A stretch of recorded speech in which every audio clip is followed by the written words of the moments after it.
પાટણ જિલ્લાના રાધનપુરના ધારાસભ્ય લવિંગજી સોલંકી કાર્યકરો મિત્રો સાથે પતંગ ઉડાડી ઉત્તરાયણનો ઉત્સવ મનાવ્યો। પાટણ જિલ્લાના રાધનપુરના ધારાસભ્ય શ્રી લવિંગજી સોલંકી સાહેબ પોતાના કાર્યકરો સાથે ઉત્તરાયણના પર્વની પતંગ ઉત્સવની ઉજવણી કરવામાં આવી। આજરોજ ઉત્તરાયણના પર્વની સવારથી જ પતંગ રસિકોના પવન હોવાને કારણે મોટો ઉત્સવ જોવા મળી રહ્યો હતો।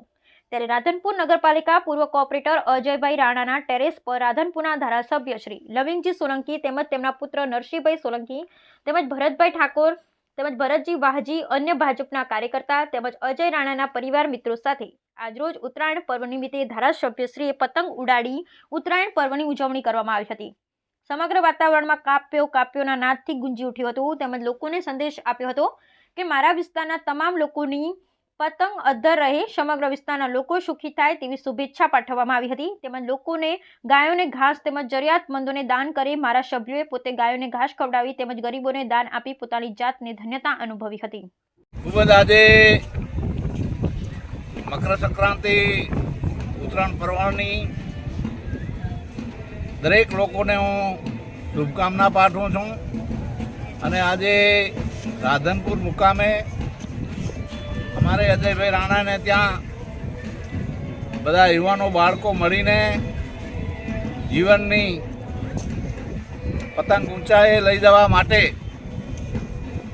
એ પતંગ આજે ઉત્સવ ઉજાઈ રહ્યો છે। એમાં હું શુભકામના પાઠવું છું કે આજે એ લોકોના સુખાકારી માટે લોકોને ઉત્તર પ્રગતિ થાય એ માટે એમની પતંગ ઊંચાઈએ ઉડે એવી શુભકામના પાઠવું છું। સાથે સાથે આજે પણ એક પુણ્યનો દિવસ છે, ધર્મ કરવાનો દિવસ છે, એટલે ગૌશાળામાં કે અહીંયા ગાયોને પણ અમે એ લીલું ઘાસ ગૌ માતાને પુણ્યના રૂપે ગૌ માતાને ઘાસ આપવાના છીએ, એટલે ખૂબ આનંદની વાત છે। અને આજે દરેક લોકોને પણ ઉત્તરાયણ પર્વના દિવસે ગૌશાળામાં ગૌ માતાઓને કે ગરીબોને પુણ્ય કરવું જોઈએ, એ આપણા ભવિષ્ય માટે ખૂબ જ સારી બાબત છે। એટલે દરેકને શુભકામના પાઠવું છું અને દરેકનો પતંગ ઊંચાઈએ પહોંચે એવી શુભકામના અર્થું।